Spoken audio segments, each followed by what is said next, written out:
1,5 million de Palestiniens se retrouvent sous le contrôle de l'armée israélienne.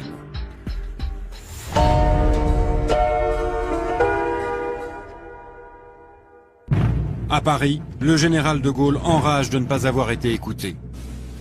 À contre-pied de son opinion publique, il condamne un Israël guerrier et va jusqu'à remonter aux origines de l'État hébreu en lançant une petite phrase dévastatrice sur la nature du peuple juif. L'établissement d'un État d'Israël soulevait à l'époque un certain nombre d'appréhensions. Certains même redoutaient que les Juifs, jusqu'alors dispersés, mais qui étaient restés ce qu'ils avaient été de tout temps, c'est-à-dire un peuple d'élite, sûr de lui-même et dominateur. Enfant, puisque cette formule date de 67 et j'étais enfant, mon père m'a toujours dit que c'était plutôt un compliment et un éloge qu'il faisait du peuple juif en disant « peuple d'élite, sûr de lui et dominateur ».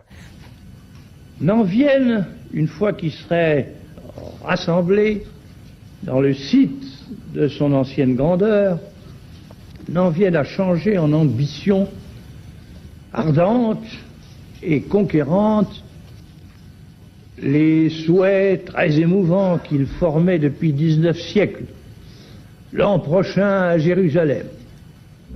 Des propos très mal vécus en Israël. Quand il parle de peuple d'élite, ça ne peut être que positif. Sûr de lui-même, c'est déjà un petit peu ambigu. Dominateur, c'est désobligeant.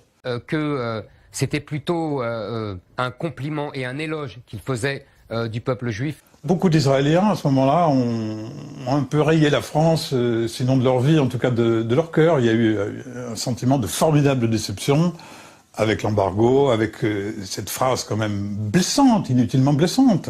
J'étais enfant, puisque cette formule date de 67 et j'étais enfant. Moi aussi. Mon père m'a toujours dit que c'était plutôt un compliment et un éloge qu'il faisait du peuple juif en disant « peuple d'élite ». Le même jour, De Gaulle exige qu'Israël se retire des territoires conquis et dénonce le cercle vicieux de l'occupation.